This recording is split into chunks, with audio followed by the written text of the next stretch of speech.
একটা বৈবাহিক সম্পর্কে অজুহাত দেখায় দীর্ঘদিন ওকে ভোগ করা হয়েছে। চলছে বৌভাতের অনুষ্ঠান, এক পাশে খাওয়া দাওয়া, অন্য পাশে ফটোশুট। ঠিক সেই সময়ে হাজির এক তরুণী। তার দাবি বর সিফাত জামান ৩ বছর আগে তাকে রেজিস্ট্রি ছাড়াই বিয়ে করেছেন। বিয়ে আসলে হয়ে গেছে, ওর সাথে কালমা হয়েছে। বিয়ের দাবিতে তরুণীর এমন অপ্রত্যাশিত উপস্থিতিতে বৌভাতের আসরে শুরু হয় হট্টগোল ও নানা জল্পনা কল্পনা। শুক্রবার বিকেলে এই ঘটনা ঘটেছে রাজশাহীর একটি কমিউনিটি সেন্টারে। ওকে ডেকে নিয়ে আসছে, ছেলেটা ডেকে নিয়ে এসে ওকে মেরে হানিফ কাউন্টারে পরিচয় জানে সবাই। ওর ফোনটা ভেঙে একদম গুঁড়ো গুঁড়োকে করে ফেলছে। বলতেছে আমি পারছি না, তুমি আসো। আমি যখন আসলাম 12 তারিখে ওর সাথে আমার দেখা হলো, তখনও সে আমাকে বিয়ে করতে চায়। ওর ফ্যামিলিতে ওর বাসায় নিয়ে যায়, যাওয়ার পরে ওর ফ্যামিলি কেউ রাজি না। বৌভাতের আসরে উপস্থিত হওয়া এই তরুণী জানান তার বাড়ি কুড়িগ্রামে।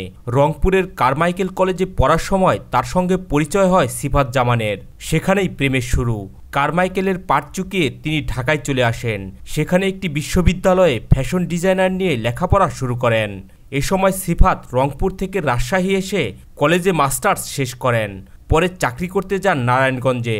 দুজন কাছাকাছি দূরত্বে থাকায় আবারও শুরু হয় প্রেম ভালোবাসা। প্রেমের পরিণয় দিতে 2021 সালে কাবিননামা ছাড়াই হুজুর ডেকে বিয়ে করেন তারা। বিয়ে করবে না বলে ওরা টানা হচ্ছে, অনেক কিছু গায়ে হাত উঠাচ্ছে আমাকে।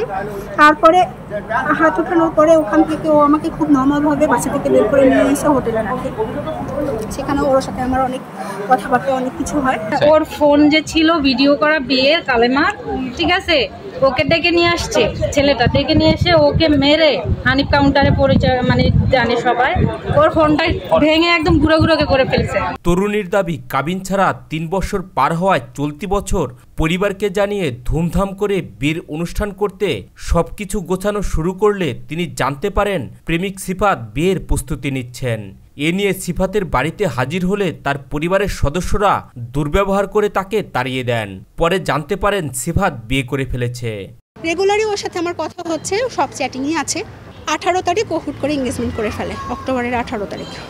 তখন তো আমি ওর ছবি দেখি দেশে দেখার পর আমি যখন ওকে বললাম, বলতেছে ইনস্ট্যান্ট এটা হয়ে গেছে। পুরনো স্মৃতি হৃদয়ের গভীর টানা পড়েন আর নতুন জীবন শুরুর স্বপ্নে তিনি নতুন করে বিয়ের দাবিতে হাজির হয়েছেন প্রেমিকের বৌভাতে।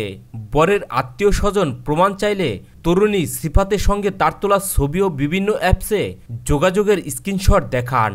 একটা মেয়ের উপরে কি পরিমাণে প্রেশার গেলেও ও এইভাবে আসে।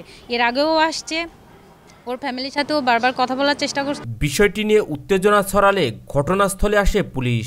আইনগত পদক্ষেপ নেওয়ার কথা বলে ওই তরুণী বৌভাতের আসর ত্যাগ করেন। এ বিষয়ে সিফাত ও তার পরিবারের কোনো সদস্য বক্তব্য দেননি।